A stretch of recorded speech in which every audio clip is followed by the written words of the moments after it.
I've always believed that families are held together not just by love, but by the secrets they choose to share, and the ones they choose to hide. When I was younger, I thought silence was harmless, that not saying something was just another way to protect someone.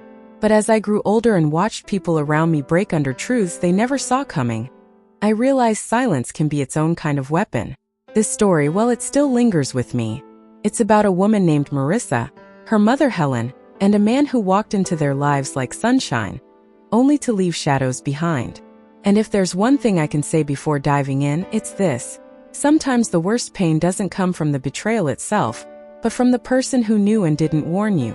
Marissa was in her late 20s, living the kind of life people post about online, chasing a career in digital marketing, taking weekend trips, making homemade brunches with friends. She was warm, funny, and had this glow about her, the kind that made people feel comfortable instantly. I met her once at a mutual friend's gathering, and even then I could see it. She carried hope like a habit. Her mother, Helen, was different, quiet, observant, the kind of woman who noticed everything and said only half. She grew up believing that love required sacrifice, and that emotional storms were better handled alone. She wasn't cold, she was careful. And sometimes careful looks like distance. And then there was Adrian. He entered Marissa's life during a time when she felt everything was finally falling into place. She had just gotten a promotion, moved into a new apartment, and told her mother during Sunday lunch, "I feel like the universe is finally giving me a break." Helen had smiled, proud but reserved. "You deserve good things, sweetheart." A week later, Marissa met Adrian at a friend's rooftop party. He was effortlessly charming, one of those people who made every conversation feel like a secret. Tall, neat hair, a confident posture, and a laugh that felt rehearsed yet comforting. He worked in finance, enjoyed cooking, and had an oddly perfect memory for small details about people. That last part, I remember thinking, can be a gift or a warning. From the beginning, Helen liked him, but with caution. She appreciated the way he looked at Marissa, how he held her hand as if anchoring her. But Helen also saw something Marissa didn't. A flicker, a shift in his eyes whenever he was confronted, even lightly. Something that suggested a man who hated being questioned. Still, the relationship blossomed fast. Too fast. Within months they were inseparable. Dinners out twice a week, weekend trips to coastal towns, long messages at night, inside jokes that sealed them together. Marissa looked happier than ever, and even Helen softened, thinking maybe happiness didn't always have to be questioned. I still remember something Helen told me much later. "I thought I was supposed to be grateful. I thought finally she found someone who wouldn't hurt her. But people who look perfect from afar often crack up close." The first crack came on a random Thursday. Marissa and Adrian were supposed to have dinner together, but he canceled last minute, claiming exhaustion from work. She didn't mind, she trusted him. But Helen noticed the way he avoided eye contact that weekend when the three of them had brunch. It was small, subtle, barely noticeable unless you were someone like Helen who lived her entire life reading people like weather patterns. Then came the late-night texts he hid by tilting his phone away from Marissa. The sudden change in cologne. The weekends when he was too tired to go out but still appeared perfectly refreshed in his Instagram stories the next morning. Stories Marissa didn't see because she wasn't online often anymore. Helen noticed everything. Mothers always do. But she said nothing. Not yet. One afternoon, Marissa invited her mother over to show her the new curtains she'd put up. It was a silly thing, really, but the excitement in her voice made Helen agree immediately. When she arrived, Marissa was wearing one of Adrian's shirts like a dress, laughing as she poured them both iced tea. She looked genuinely happy. Helen watched her daughter twirl around the living room, explaining how Adrian had helped her install the rods, how he insisted on getting the right shade, how he made her breakfast that morning, just because. The whole time Helen felt the sting of guilt, because even then deep down she suspected something wasn't right. But guilt is easier than truth. Truth demands action. And Helen wasn't ready. The moment that changed everything came 2 weeks later. Helen had stopped by a cafe downtown after running errands. It was a place she rarely visited, a modern little spot with polished wood and hanging plants. She was waiting for her order when she heard a familiar laugh. Adrian's laugh. Smooth, controlled, charming. A laugh that didn't belong in that cafe at that hour. Not on a day he told Marissa he would be in meetings all afternoon. Helen turned, expecting maybe he was with a friend or colleague, but the sight froze her. Adrian wasn't alone. He was sitting across from a woman, young, elegant, with long dark hair and a red silk blouse. She was leaning in, touching his wrist, smiling in a way that suggested history. And Adrian, he looked different. Not tired. Not stressed. He looked alive, present, warm, too warm. Then the woman reached over and brushed something off his cheek, laughing softly. Adrian didn't pull away. Helen's breath caught. She didn't want to jump to conclusions, but intuition is rarely wrong. She waited, observed, and then the moment came, the moment that shattered her last piece of denial. The woman reached into her bag, pulled out a small envelope and handed it to him. Adrian opened it, smiled, folded it and kissed her on the cheek. Not a friendly peck. A kiss that lingered. Helen felt the cafe tiles turn cold under her feet. Her first instinct wasn't anger, it was grief. Grief for her daughter, who was planning a life with a man keeping another woman in his orbit. Grief for herself for believing, even for a moment, that life would spare Marissa this kind of pain. Her second instinct was to confront Adrian right there. But fear held her in place. Fear of causing a scene. Fear of misunderstanding. Fear of being the one who detonated her daughter's happiness.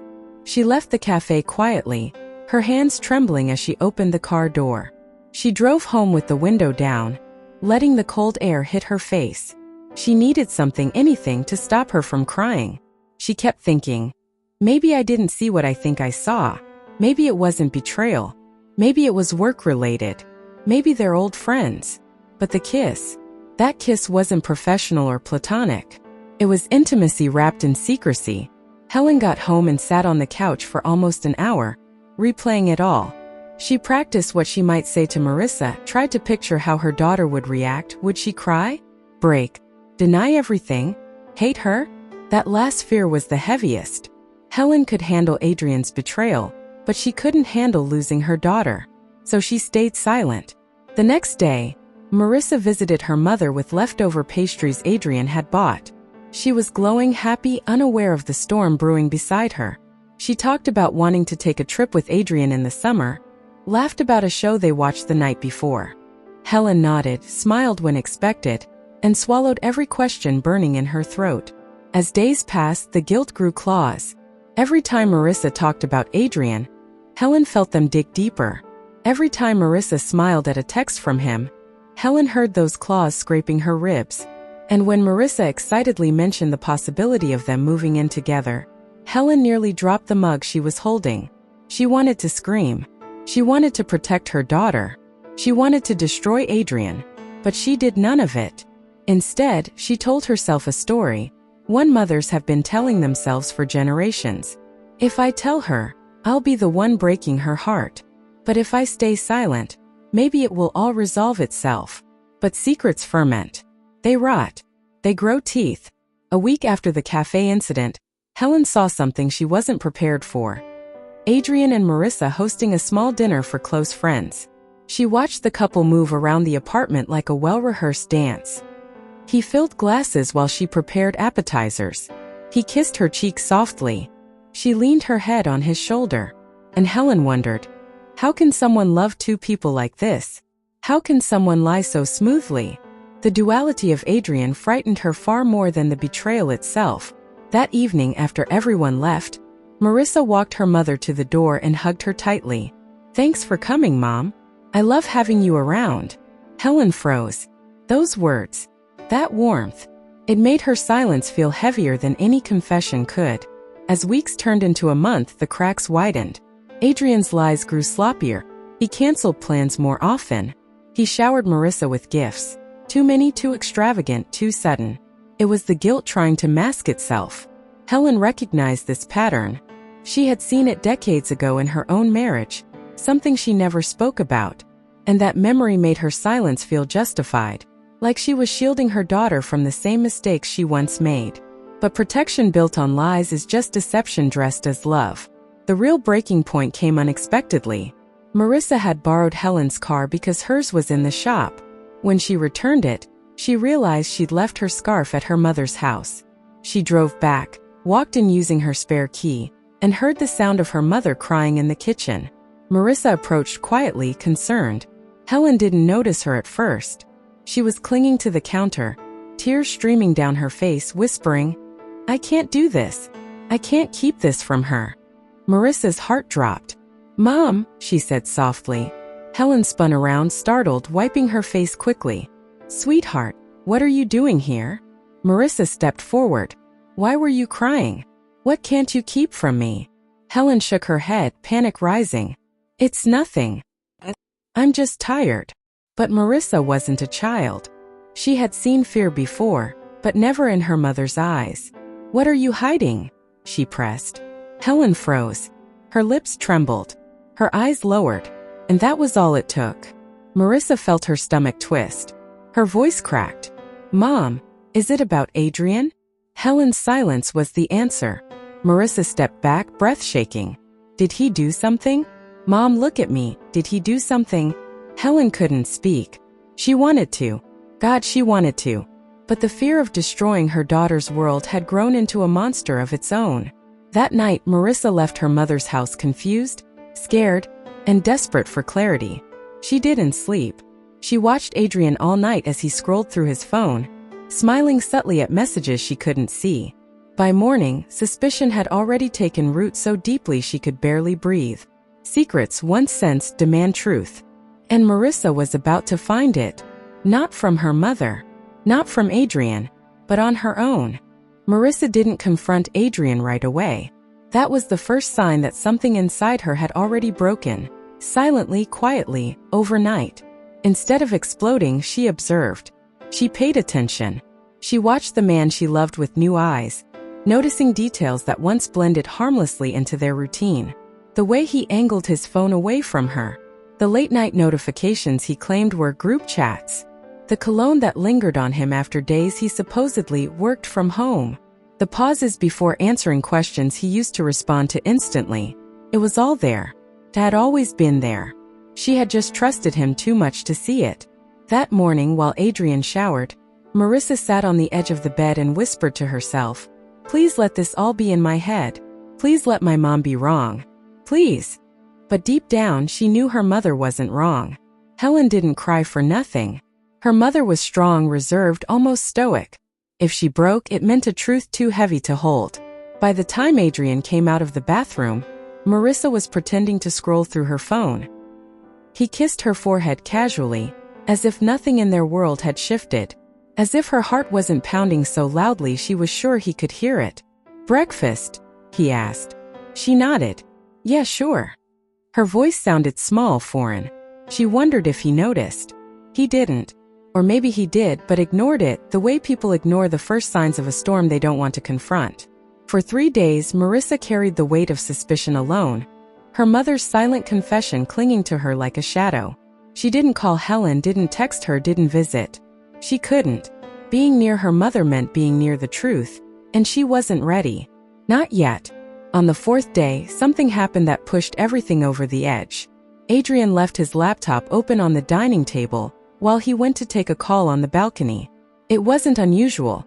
He often left his electronics around without worry because Marissa respected his privacy deeply. But this time, something was different. As she walked by, a notification popped up on the corner of the screen. A message preview. A woman's name she didn't recognize. A heart emoji at the end. Her body went cold. She didn't mean to look closer, but instinct took over. Before she could stop herself, her hand touched the trackpad, waking the laptop fully.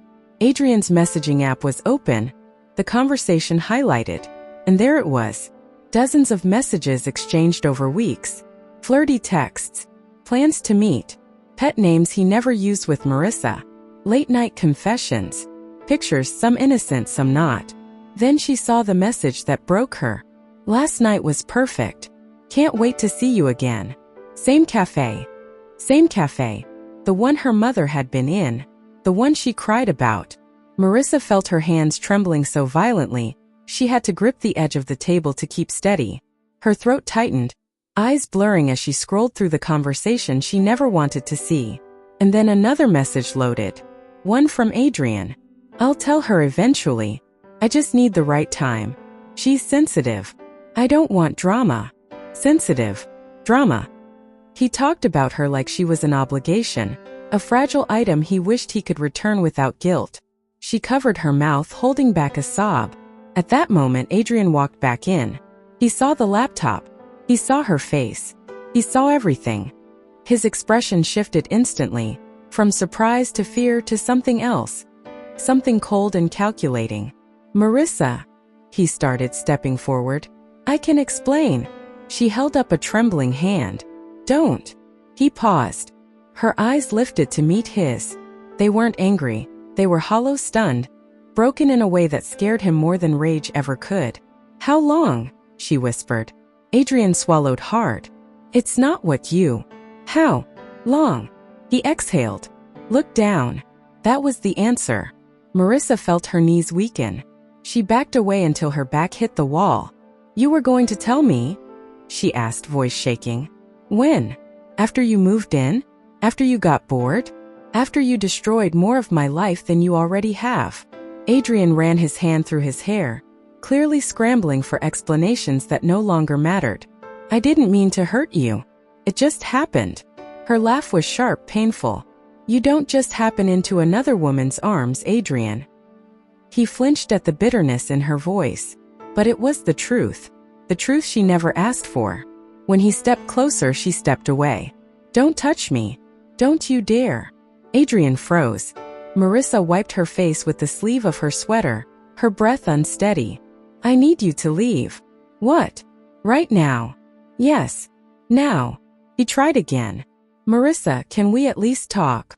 "No," her voice cracked. "You talked to her. You lied to me. You kissed someone else while I was planning a life with you. You don't get to talk anymore." Adrian finally understood there was no undoing this moment. No smooth explanation. No charm. No excuses. He grabbed his jacket slowly, glancing toward her with regret that came far too late. "I'm sorry," he mumbled. She didn't respond. He left quietly, closing the door behind him. The silence that followed was suffocating. Marissa sank to the floor and cried harder than she had in years. Not just for the betrayal, but for the humiliation, the blindness, the trust she had given so freely, so completely. She cried for the version of herself that believed she was loved. And eventually, she cried for her mother. Because now she understood why Helen broke. Hours passed before Marissa found the strength to call her. When Helen answered, her voice was soft. "Sweetheart." Marissa didn't speak. She only breathed shaky, painful breaths that said everything. Helen knew instantly. She didn't ask questions. She didn't try to defend herself. She simply said, "I'm coming." When Helen arrived, Marissa was still sitting on the floor, back against the wall, eyes swollen, face pale. Helen rushed to her, kneeling down, pulling her daughter into her arms the way she used to when Marissa was a child. "I'm so sorry," Helen whispered against her hair. Marissa didn't pull away. She just clung to her mother, letting the tears fall again. "You knew," Marissa finally choked out. "You knew and you didn't tell me." Helen's heart cracked open. "I'm sorry. I thought I was protecting you."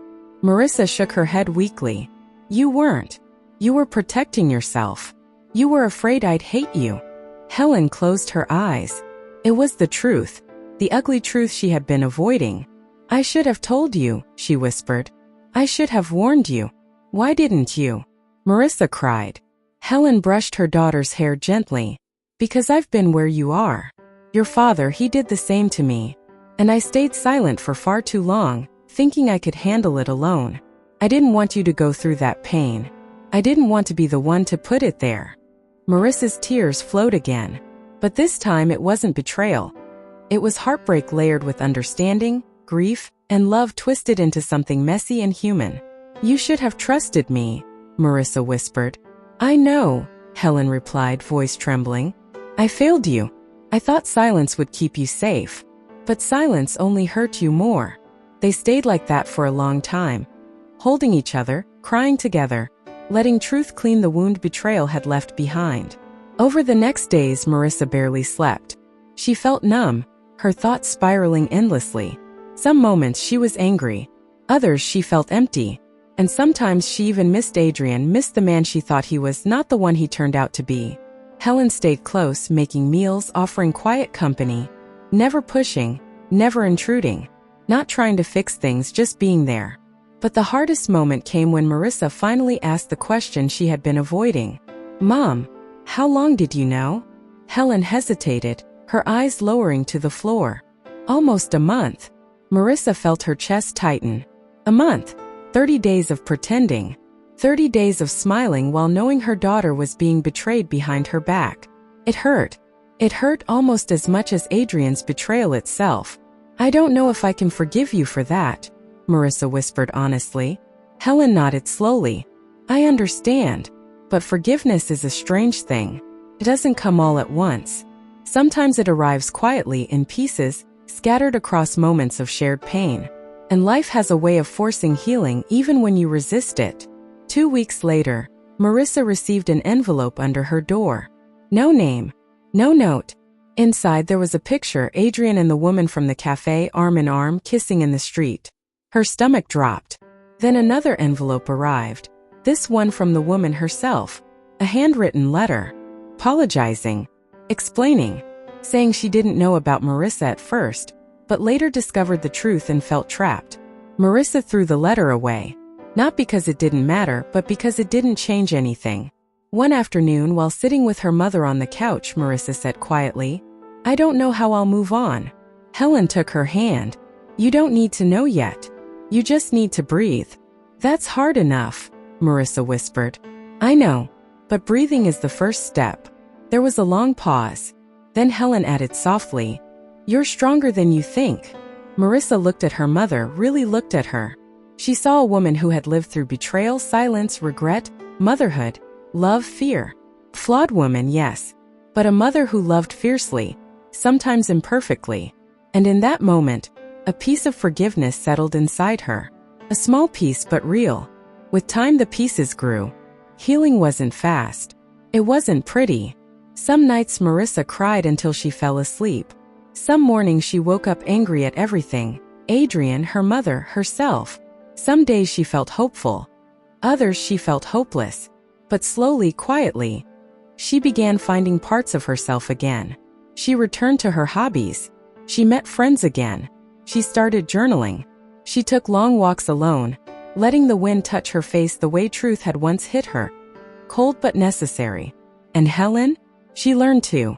She learned that silence doesn't protect love, truth does. She learned that shielding someone from pain sometimes causes more damage. She learned what it means to apologize and mean it. Months later, Marissa finally said the words Helen had prayed for. "I forgive you." Not because the pain disappeared. Not because the past didn't matter. But because letting go was the final step toward reclaiming her life. And Helen held her daughter, whispering, "Thank you, sweetheart," with tears that finally felt like relief. As for Adrian, he became a ghost in their lives. A lesson. A scar. A reminder. Marissa eventually realized something important. The betrayal didn't define her. The silence didn't destroy her. But surviving both made her stronger than she had ever been. Looking back, the part that stayed with Marissa wasn't the cheating. It was the silence. The way truth sat between her and the people she trusted most, waiting to be discovered. But she also learned that broken things don't stay broken forever. Healing comes in small steps, quiet moments, and forgiveness that grows slowly, like dawn after a long night. And sometimes the person who hurts you isn't the one who breaks you the most. It's the one who was too afraid to speak. Yet even then, love can rebuild what silence tried to erase.